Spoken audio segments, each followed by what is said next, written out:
Allora, eccoci qua per un momento tanto speciale, tanto desiderato, perché introduciamo una persona tanto preziosa per il lavoro che fa, per come lo fa.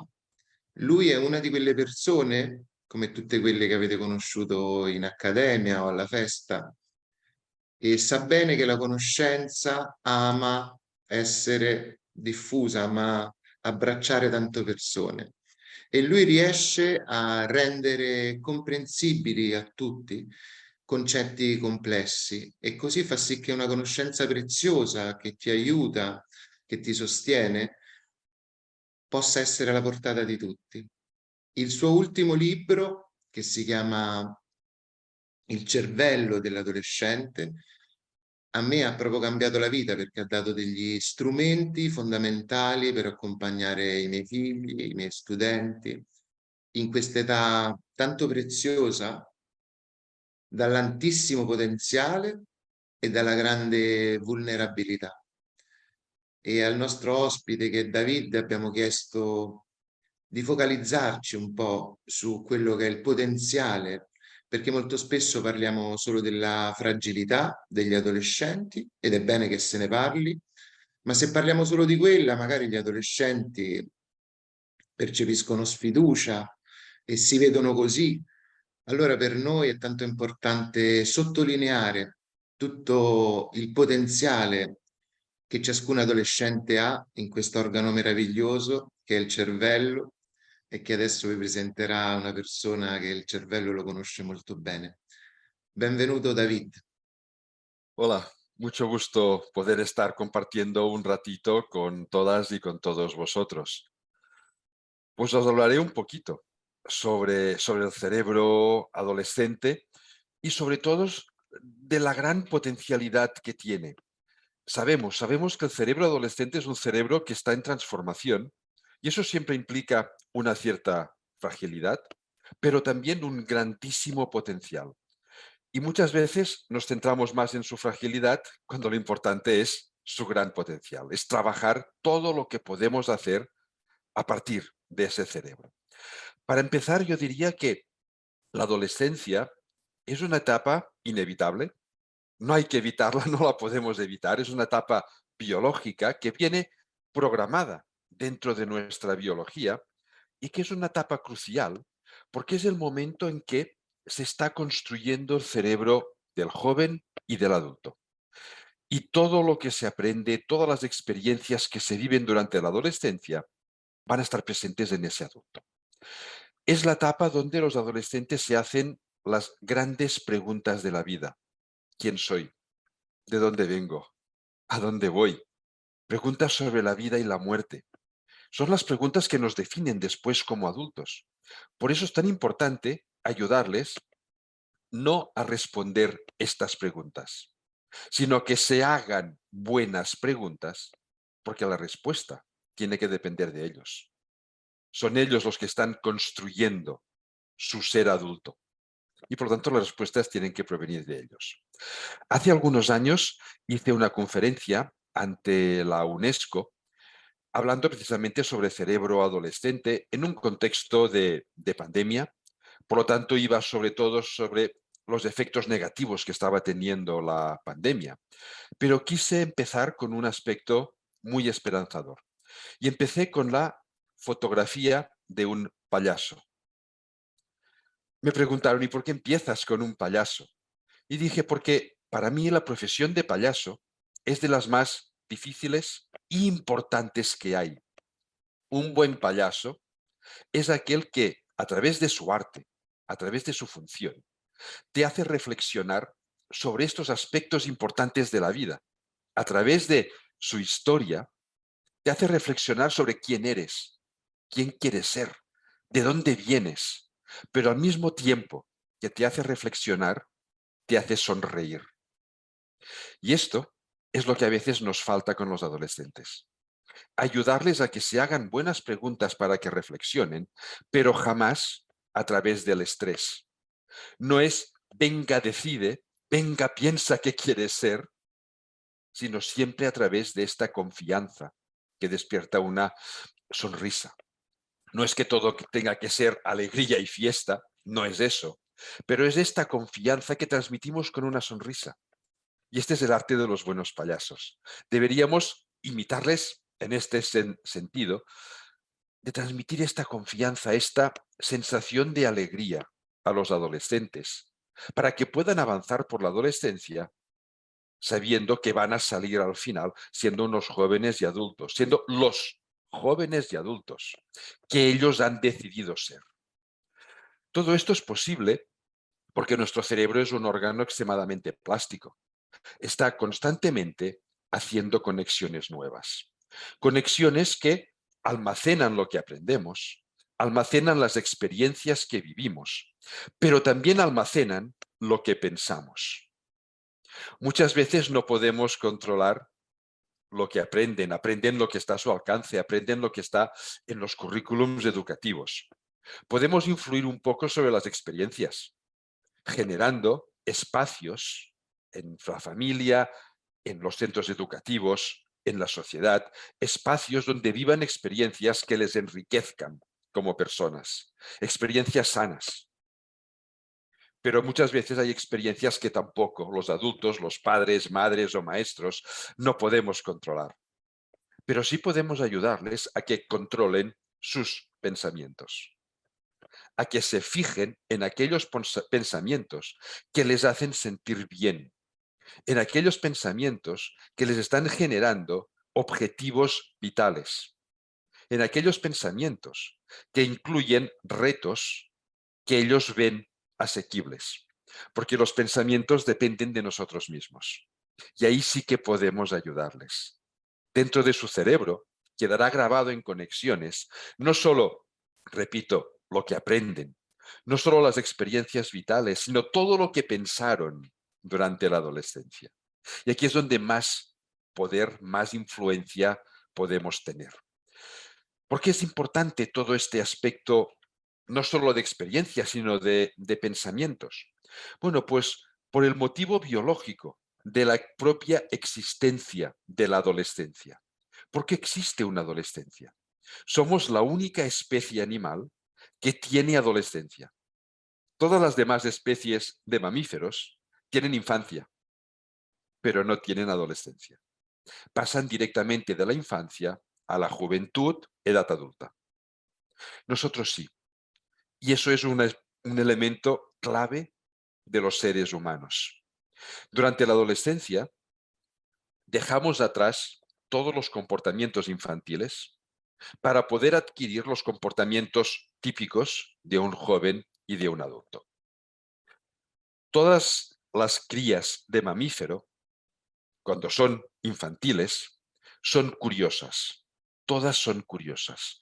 Todas las crías de mamífero exploran el entorno, juegan entre ellas para aprender.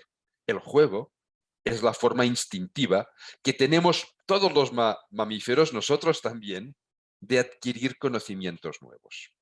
Pero en los demás mamíferos, cuando llegan a la juventud, esta curiosidad se termina. Dejan de ser curiosos, dejan de aprender cosas nuevas, dejan de jugar. Nosotros no, somos curiosos o podemos ser curiosos toda nuestra vida. Aprendemos o podemos aprender toda nuestra vida. Nos marcamos objetivos vitales dinámicos. El objetivo vital que teníamos con 20 años no es el mismo que podemos tener a los 30, a los 40 o a los 50. Vamos cambiando. Pues la adolescencia permite este paso de una infancia curiosa a una edad adulta donde seguimos siendo curiosos. Y eso es importantísimo. Y eso solo se consigue, funciona de esta manera. Seguimos siendo curiosos siempre, pero si queremos potenciar esta curiosidad, si queremos potenciar esta capacidad de continuar aprendiendo, de continuar afrontando retos, de continuar explorando nuestro propio entorno durante toda nuestra vida, si queremos que los adolescentes de hoy y los de mañana sigan siendo curiosos, muy curiosos toda su vida, para que puedan afrontar los retos de los cambios con confianza, con seguridad y con tranquilidad, Eso solo lo que podemos conseguir potenciando esta curiosidad durante la adolescencia, ayudándoles a que piensen de manera curiosa y no criticándoles cuando esta curiosidad a los adultos nos parece que no les va a servir de nada, que es algo que muchas veces hacemos. Nos hacen preguntas por simple curiosidad y respondemos, vaya tontería, ¿por qué me preguntas esto? Para él o para ella, para el adolescente, no es una tontería, es su curiosidad. Que a nosotros nos parezca una pregunta sin sentido no significa que para ellos no tenga sentido. Seguramente tiene mucho sentido. Así que es estimularles sin criticar. Otra cosa es reconducirles si vemos que las preguntas que se hacen no les van a ser útiles. Pero reconducirles es ayudarles a que se hagan buenas preguntas. No criticar las preguntas que se están haciendo. Porque si las criticamos, su propio cerebro lo interpreta como esta curiosidad no me sirve de nada. Y poco a poco la va abandonando. Y eso es lo que a veces vemos en algunos jóvenes y adultos que son incapaces o que les cuesta mucho cambiar su manera de pensar, adaptarse a los cambios sociales, culturales, tecnológicos, porque simplemente no han trabajado bien esta curiosidad durante la adolescencia para conservarla. Para ello es imprescindible mostrarles confianza. Debemos mostrarles confianza. La confianza se contagia. Si yo confío en los adolescentes, ellos confiarán un poquito más en mí. Jamás terminan de confiar del todo en los adultos. Pero sí podemos conseguir que confíen un poquito más en nosotros. Y es muy importante, porque se aprende de quien se confía. Y no queremos saber nada de quien desconfiamos, por si acaso. Así que si queremos influirles, si queremos transmitirles valores, conocimientos, cualquier tipo de experiencia, y queremos que ellos lo incorporen, debemos conseguir que confíen en nosotros. Si no, no nos van a hacer ningún caso. Y la forma de que confíen es confiando nosotros en ellos. Aunque a veces hagan cosas que no nos gusten, y siempre las van a hacer, también las hicimos nosotros cuando éramos adolescentes, aunque a veces hagan cosas que no nos gusten, debemos mantener su confianza en ellos. Amonestarles si hace falta, por supuesto, pero desde la confianza. Y además, como la confianza se contagia, confiar en ellos aumenta su propia autoconfianza. Y la autoconfianza, que confíen en sí mismos, es la clave para que pasen una adolescencia tan tranquila como sea posible, de disminuir el riesgo de que hagan algún tipo de actividad o algún tipo de actitud que pueda ser perjudicial. Por ejemplo, iniciarse en el consumo de drogas, que es algo muy típico de la adolescencia, de algunos adolescentes. Si confías más en ti mismo, es mucho más fácil cuando te ofrecen drogas, y a todos los adolescentes un día u otro les ofrecen drogas. Si confían en sí mismos, es mucho más fácil decir no, paso de esto. Así que a través de la confianza lo que conseguimos es una adolescencia más sana, que tendrá altos y bajos emocionales, sí, pero es que esto es propio de la adolescencia, que alguna vez nos van a tratar mal a los adultos, seguro. Es que es propio de la adolescencia, pero una adolescencia que va a terminar generando jóvenes, adultos, empoderados de sí mismos, capaces de tomar sus propias decisiones, capaces de ser curiosos, capaces de continuar aprendiendo, de continuar creciendo y de continuar fijando sus objetivos vitales. Para ello hay tres palabras que a mí me encanta decir porque creo que resumen todos estos procesos. La primera es transmitirles apoyo, básicamente apoyo emocional, no sobreprotector. Si se sienten abandonados emocionalmente, no van a madurar tan bien. Y si les sobreprotegimos, tampoco van a madurar tan bien. Cuando se sobreprotege a una persona, su cerebro lo interpreta como no confían en mí. Por eso tienen que protegerme, soy un inútil, no sirvo para nada. Por eso tienen que protegerme mucho. Apoyo emocional, repito, no sobreprotector. El segundo es estímulo. Ayudarles a hacerse buenas preguntas. Generar ambientes donde puedan tener experiencias positivas, proactivas. Este estímulo que nos mantiene vivos. Y la tercera es ejemplo. Aunque no lo parezca, nos están imitando. En el futuro nos van a imitar.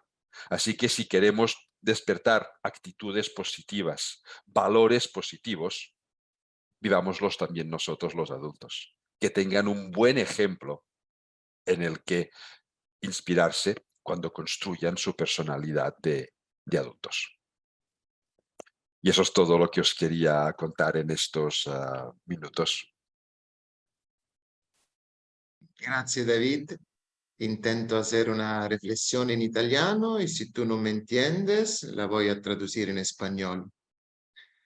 E tu parli molto spesso dell'importanza che le discipline, le neuroscienze e la pedagogia comunichino. E mentre parlavi, mi è venuta in mente Maria Montessori. Lei immaginava così la scuola per gli adolescenti. La chiamava Farmer's School, escuela en la granja. Mm? E sì, la immaginava così, dava le chiavi agli studenti e diceva loro, pensateci voi, fate sì che sia sostenibile dal punto di vista economico, relazionale. Questo per dirti che è importante la fiducia, come dicevi tu, ma anche dare spazio e lasciare spazio a che loro facciano prove, ensayos e errori. Quanto è importante avere il coraggio di permettere agli adolescenti di provare e di fare errori. ¿Se entiende? Sí, sí, sí. Perfecto, casi perfecto. Lo he entendido. Claro, los adolescentes están ensayando constantemente. Se están enfrentando por primera vez a situaciones de adulto sin haber sido jamás adultos. No tienen la experiencia que los adultos se supone que hemos ido acumulando a base de años. Así que tienen que probarlo todo o casi todo. Prueban muchas cosas y normalmente la primera vez es un error. No aciertan porque no saben qué tienen que hacer en esa situación. Los errores forman parte del proceso de aprendizaje. Hay que cambiar la manera de cómo los adultos percibimos sus errores. Estos errores jamás deben ser penalizados de forma estricta. Se han equivocado. Ayudémosles a reflexionar, a hacerse buenas preguntas de por qué se han equivocado. Porque a través de la respuesta aprenderán a acertar la siguiente vez. Si nosotros no les dejamos que se equivoquen, no aprenderán tanto. Si nosotros penalizamos estos errores demasiado, no se atreverán a ensayar y no aprenderán tanto. Si nosotros no les ayudamos a aprender de sus errores, les va a costar muchísimo más. Y la adolescencia será una etapa de más riesgo de lo que ya es a veces. Ahí la gran importancia de estos errores, que al mismo tiempo les permite responsabilizarse. Es lo de las llaves de Montessori que has comentado. Es darles las llaves físicas o simbólicas para que tomen conciencia de su poder, de su potencial, de la capacidad que tienen de avanzar por sí mismos, de las responsabilidades que tienen respecto a su entorno. Porque este es otro aspecto importantísimo. Los adultos tenemos muchísimas responsabilidades, los niños no tienen responsabilidades extremas porque sus padres se encargan de ello. Los adolescentes deben aprender. ¿Y cómo aprenden? Asumiendo cada vez más responsabilidades. Pero debemos dejarles que las asuman. Y cuando se equivocan, ayudarles a que aprendan de sus errores. No criticar el error, sino vivir el error como un proceso de aprendizaje. Porque la primera vez que asumes una responsabilidad, a lo mejor te equivocas. Nos pasa también a los adultos. Nos pasa menos porque tenemos más experiencia, pero también nos pasa a veces. Pues a ellos muchísimo más porque no tienen experiencia. Grazie David. Credo che abbiamo delle evidenze scientifiche del potenziale del cervello degli adolescenti. Alcune specificità, penso al volume del corpo calloso e a altre. Ti va di raccontarcene qualcuna? Hay, hay varias zonas del cerebro que cambian muchísimo durante la adolescencia y que en cierta manera explican todo lo que les pasa a los adolescentes. Una es esta, el cuerpo calloso.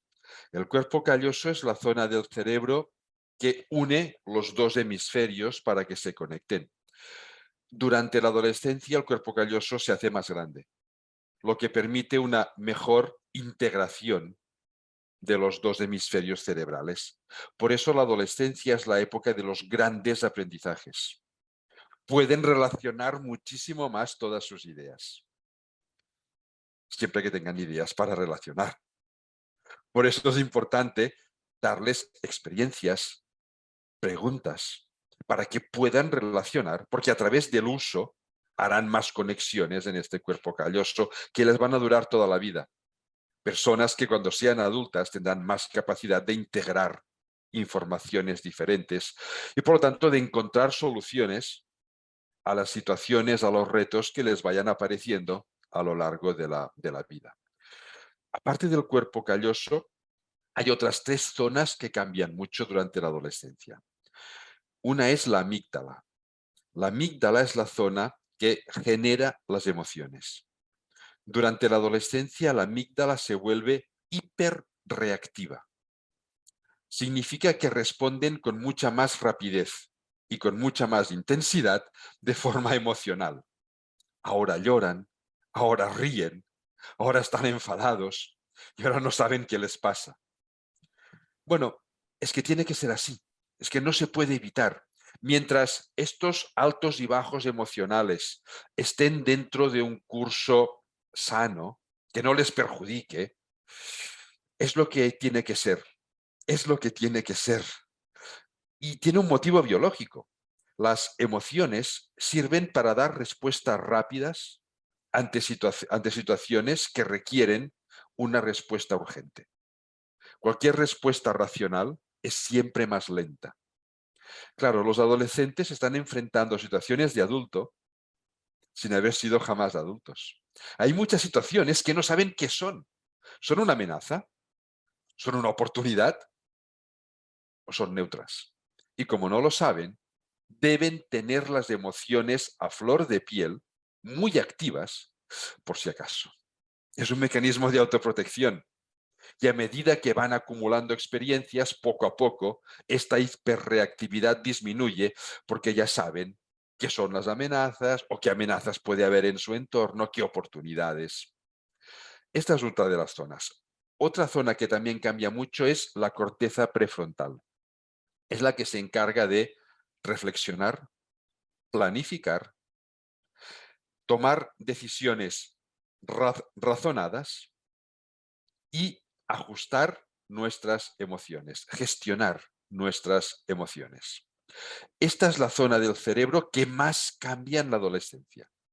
Pierde muchas conexiones, se llama podado neuronal, tiene controlado genéticamente, tiene que ser así, hay que perder conexiones, porque deben perder las conexiones que mantenían los comportamientos infantiles, porque jamás van a volver a ser niños y niñas.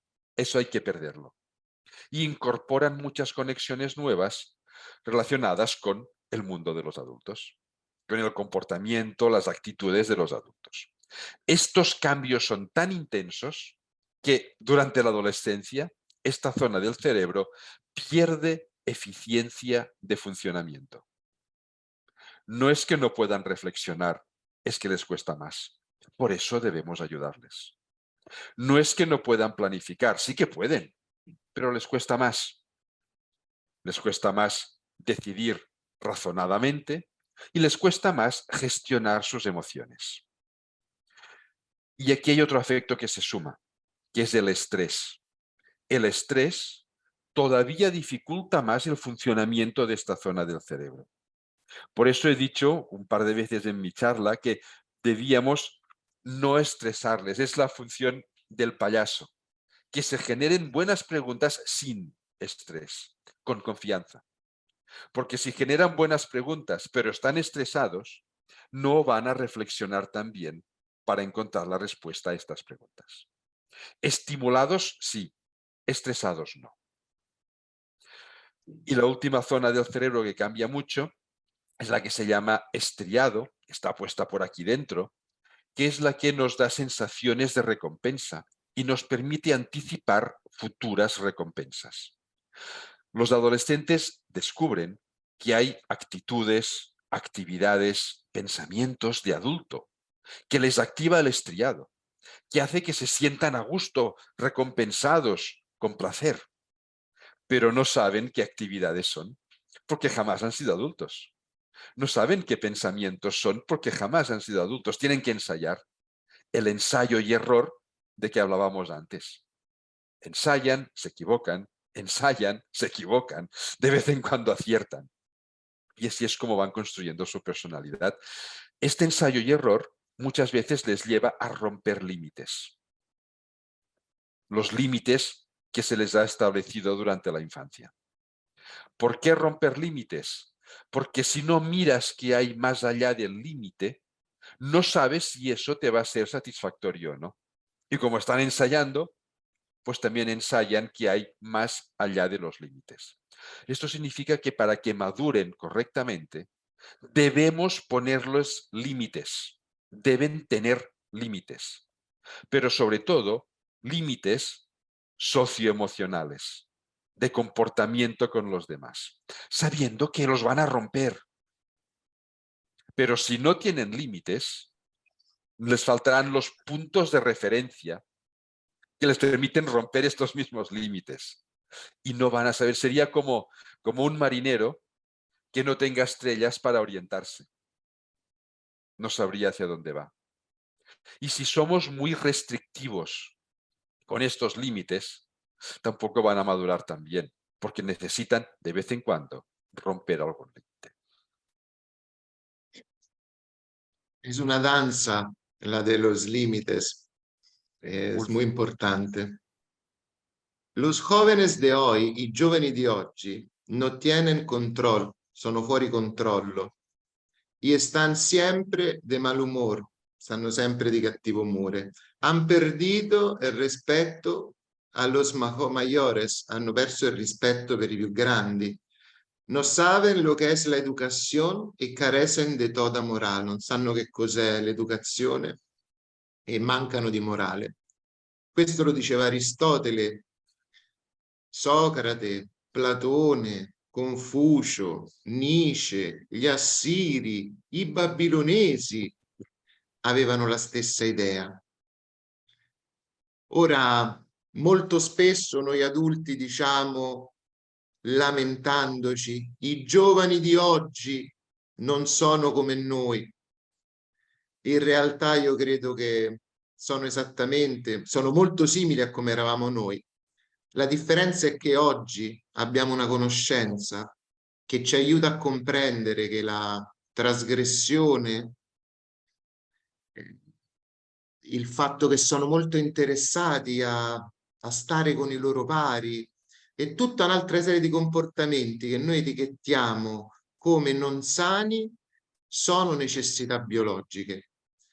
E queste conoscenze ci aiutano ad accompagnare in maniera saggia gli adolescenti. Grazie a David io ho capito che adesso è un momento di grande trasformazione perché abbiamo le conoscenze e adesso tocca a noi. David, io ti ringrazio con tutto il cuore perché il lavoro che fai fa vivere meglio tantissime persone e soprattutto tanti adolescenti e tanti bambini che molto spesso non hanno voce. Quindi ti ringrazio per la tua disponibilità, per il lavoro, per la tua gentilezza e speriamo di incontrarci presto. Un placer, como siempre, compartir estas charlas con vosotros y espero que nos encontremos pronto otra vez y si es presencialmente mejor.